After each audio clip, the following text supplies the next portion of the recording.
Alright, what is good, ladies and gentlemen? It is the Master Reviewer back again with another review, and today we are doing a review for Blade Trinity. This is the third film in the Blade trilogy, and the first actual, this is the first trilogy that we're actually completing in the Marvel franchise, and so after this I'm going to be doing rankings for all three of the films, and I'm going to be doing character ranking as well, so look forward to that. But yeah, I did watch the third installment of the franchise, Blade Trinity, and just a bit of background before I get into it. I did not hear a lot of great things about this film. I think that this film may or may not have a reputation for being a pretty bad film. At the very least, I did see a few years ago when I think it was probably Deadpool 2 around the time that there was promotion for that film coming out. Ryan Reynolds on his YouTube channel, he did some video with some, I forgot who it was. I'm losing the name, but I think it was some soccer player or a football player. It was some athlete. He made a video of meeting the athlete and then basically apologizing to him for making fun of his voice or something like that. And then the athlete tells him oh, you should also apologize for all those crappy roles you did. And then he did include Blade Trinity in one of them. So I don't know how, even looking right now, the IMDb score, the Rotten Tomatoes Letterboxd score, it's not the highest, but so going into it, I was kind of going into this with pretty low expectations, but to be honest, I guess that kind of helped it, because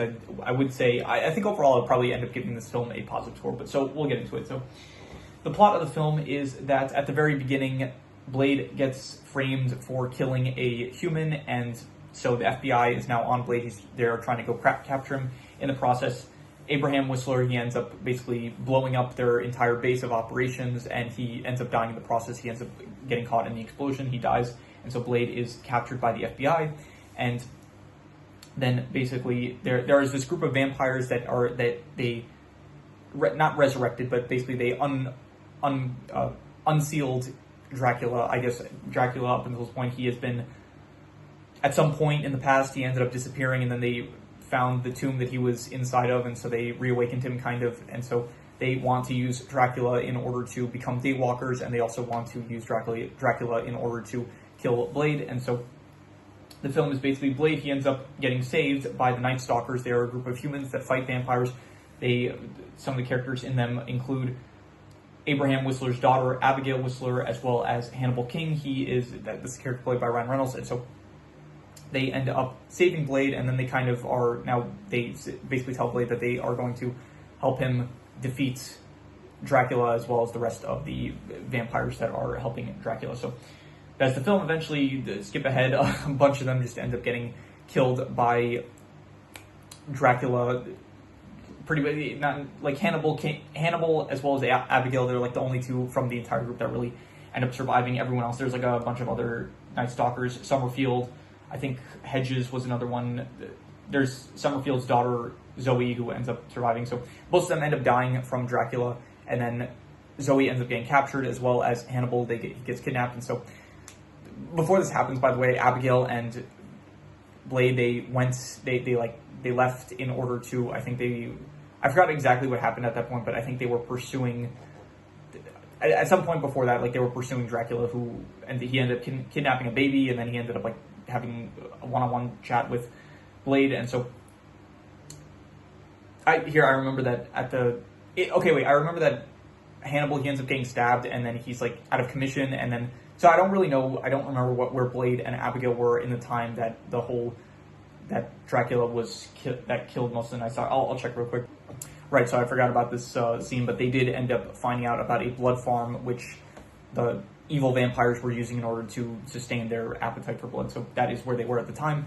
And so, yeah, Dracula, he basically kills everyone except for Hannibal as well as Zoe. And so this kind of just, at this point we're already in the final kind of act of the film, where you have Blade and Abigail. There's another guy, another Night Stalker, that they end up meeting. And then there was a pre-recorded message from Summerfield, which basically says, okay, they have the cure, but they need to infuse it with Dracula's DNA or his blood or something like that in order to complete the cure, which will basically create a virus, which will just kill all the vampires that get near the virus, I guess. So they end up going to, they save Hannibal basically, as well as Zoe. They fight off a bunch of the vampires, and then there's a final confrontation between Blade as well as Dracula, and that is basically, they fight.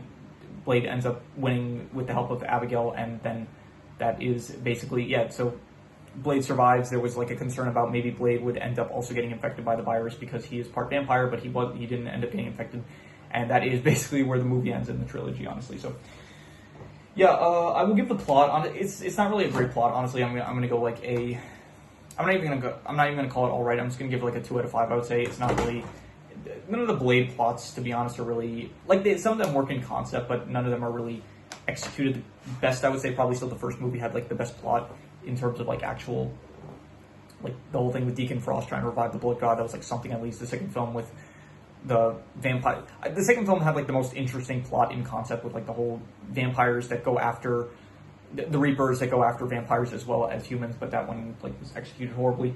And this plot, it was like, it's not really a great plot in concept. It's just like the vampires, they want to have Dracula kill Blade as well as just become daywalkers with the help of Dracula. And it's not really the if anything, I'm pretty sure it's like kind of similar to the last film, where I'm pretty sure there was some plot point involved with them wanting, I forgot what it was. It was like the villain of, what was it? Let me see here. Blade 2 villain, Damasceno. The name is like leaving me at the moment, so I'm just gonna check real quick. Let's see here. Blade 2. It's just taking a while to load because, as usual, it wasn't Nomak. Nomak was he was the first Reaper, but the actual villain himself was, yeah, Damasceno. So he wanted to create like a new evolution for the vampires, I think. That so.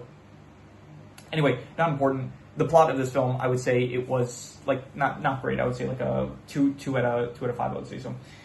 But in turn, here, this is where we'll get into some of the better aspects. The characters, I did actually like the characters. Abigail Whistler, she's not anything too great, but she was fine in the role she played. Hannibal King, this is like the highlight. Right, it's Ryan Reynolds, and I don't know, some people might find him a bit annoying, but I enjoyed Ryan Reynolds' performances, and I think that he was fun in this performance as well. Really, this is like the first instance of a lot of the criticism of the MCU, especially in like the later films when he gets like phase 4, was that the MCU ends up getting a bit too goofy, and I also like have a bit of criticism for that, which we'll get to when we get to the later MCU films.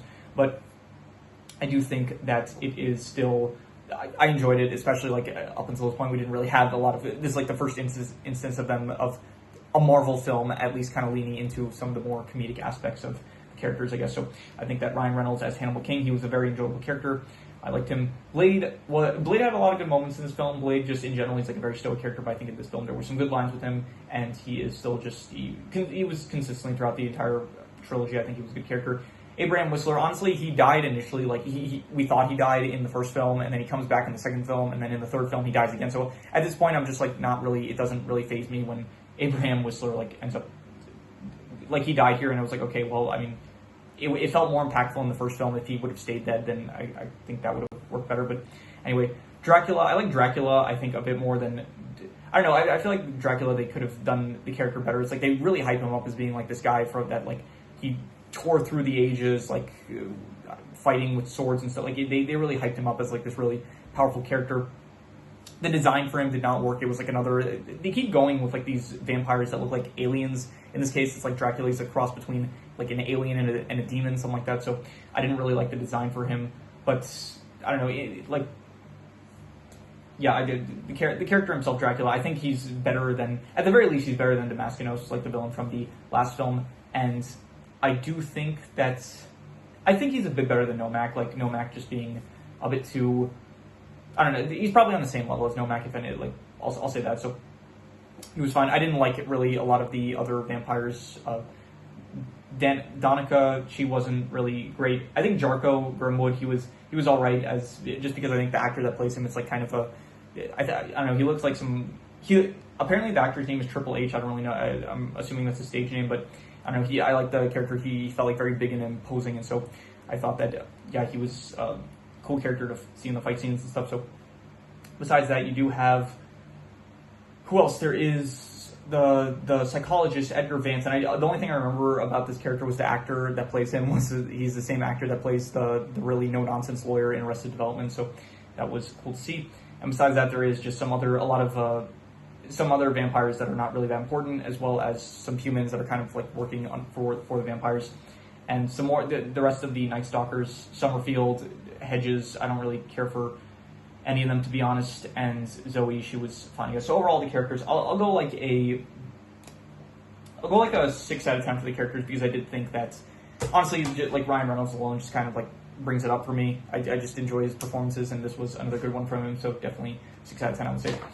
In terms of the settings were nothing noteworthy, I guess. Like, there are some, I guess, scenes that take place during the day, which is nice because, you know, it's not in this franchise, especially. Like, the last film I did have an issue with, like, pretty much all the fight scenes were taking place in the dark, and it was, like, very visually annoying to watch. And so we're in 2004 at this point, and this is like the first film that I've watched from the Marvel movies where it like does kind of feel like, okay, this is starting to look a bit more modern, I would say. So in that case, I do think that, I guess, the settings they just look a bit more clear, I guess, but none of the settings are really anything great, but none of them are bad. I'll go like a 5 out of 10 for the settings. I'll say they're not good, but not bad, I would say. So anyway, in terms of the action, there was some good action, honestly. They had like a lot of cool equipment of like these pistols that would shoot, I guess, I forgot it was like electric pistols that maybe shot silver, maybe not, but yeah, some more sword action, which was cool. I didn't like the final fight scene between Dracula and Blade. It was just like with swords, and it was just like clashing with swords, and it felt kind of boring, if anything. So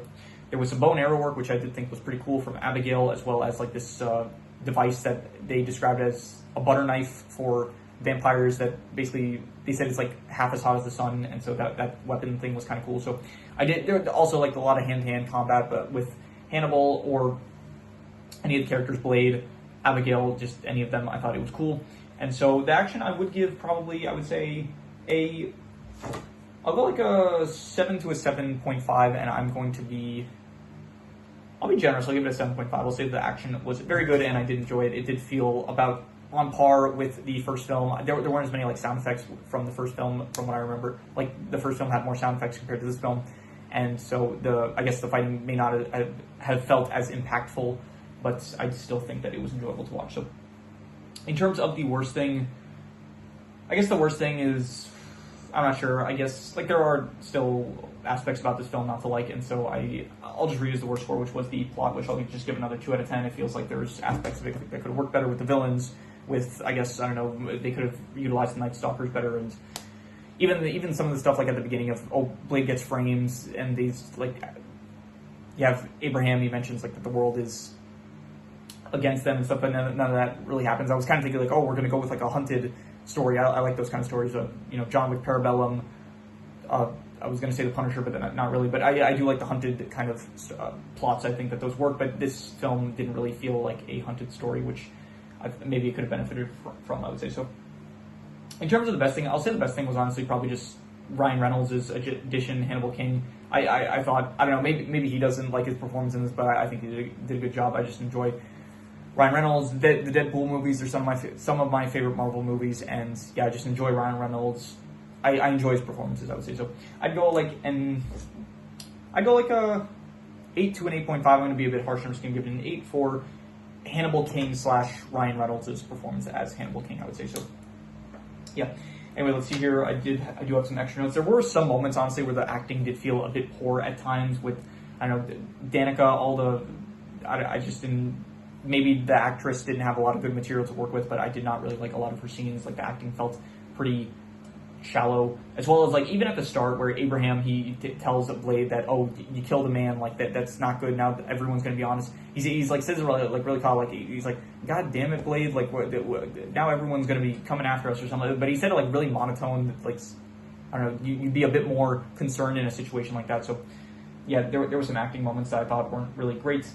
The whole thing with like Blade, where no one believes vampires, like they think that Blade is crazy and stuff because he goes and kills vampires, but no one believes in vampires. I'm just thinking, like, could Blade not just show the fangs in his mouth that would get them to believe him? And I know that some of them, like, they were working for vampires, yeah, but like there were some people there from the FBI that like clearly thought that Blade was crazy, so like they didn't see his teeth at any point. So anyway, there were some awkward jokes, honestly. Like a lot of the comedy did land for me, especially with the Ryan Reynolds bits, but there were a lot of jokes as well. Even some of the Ryan Reynolds bits, like just there was a lot of awkward jokes that I just felt, I don't know, just bad and awkward, and that's the best way I can describe it, honestly, just awkward. And so, yeah, some of the comedy did not really land for me, I gotta say. There were a lot of good Blade moments, though. Like, this isn't consistently throughout this franchise. I think Blade is just a cool character. He has good moments, and I did think that, yeah, so just some more good moments in this film, I'd say.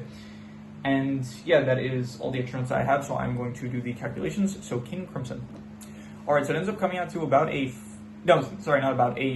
exactly a 5.75, which would be between a 5.5 and a 6, which would be between decent and above average. And honestly, I'm going to be harsh with it. I'm going to give it a 5.5. It was better than I was expecting. I did go into this like with pretty low expectations, so I guess that helped out a lot. I think I would say it's a decent film, honestly. I enjoyed it definitely more than Blade 2, 100%. I did like this one a lot more than Blade 2, and I will give my final consensus on where all the films rank and what tiers they rank in the next video, which is going to be the ranking for the trilogy, and so you can get my final thoughts and my final score for the franchise there if I remember to do so. I was thinking back to like all the trilogy or just rankings I did for movies in general, and I don't remember if I gave like final rankings to. I try to remember to do that, but I don't remember if I did for all of the past movie rankings I did. So.